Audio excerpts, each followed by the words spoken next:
Storm Team 4 meteorologist Liz McGiffin joins us now with your most accurate forecast. And it really has. I mean, we just saw that. That's across the country. And then here in Ohio, yes, this winter has been a tougher one than we've seen in years, Liz. It has been. And it's crazy looking at some of that video to say, you know, maybe we don't have it too bad in central Ohio. We definitely still have the snowfall on the ground. This morning, we woke up to some sub-zero wind chills. But across the country, they're dealing with, like they were talking about in Texas, not only the snow, but ice. And that same system is getting ready to head back up our direction. For now, we're at least seeing a brief break in the snow and any of that wintry precip like how we started off the week. Instead, nice dry scan out on the live Viper radar, but do want to give you that heads up that tonight it's going to be a very different picture. That system that we were just looking at getting ready to work its way in from the southwest. So you'll notice areas down to the south of 70 already have some winter weather advisories set to go into effect at 7 o'clock this evening and then not expire until Friday morning.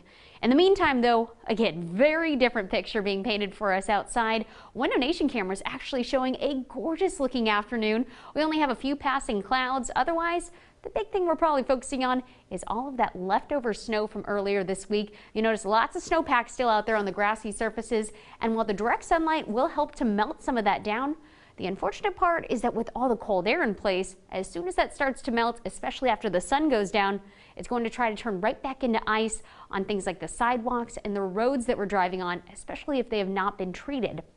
Right now, temperatures, look at some of these numbers. We are in the teens and low 20s, which is actually colder than our normal early morning lows for this time of the year, including just 22 degrees in Columbus. And as soon as you factor in that very light wind, it's coming in at only 3 miles per hour. While 22 degrees feels more like 20 in Columbus and Lancaster, and we are still feeling like single digits from Bucyrus and Marion, both of them checking in with a wind chill of only 8 degrees. Now, as an area of high pressure starts to break down across the area, we'll not only start to see more clouds stream in, but a little bit more in the way of a wind. With wind speeds, though, only staying about 5 miles per hour, you'll notice just a slight difference between the temperature and wind chill. But when we're talking about highs only reaching the mid-20s, a little bit of wind can make a very big difference and make things continue to feel like they are in the teens for most of the rest of the afternoon and evening. Pinpoint forecast showing as that area of high pressure that we were just talking about moves out of here. Well, as early as about 9 o'clock tonight, we'll start to see some snow showers creeping in from the southwest. Now, initially, since we have so much dry air in place, these snow showers won't be ground reaching, so they'll just contribute to a very thick cloud cover.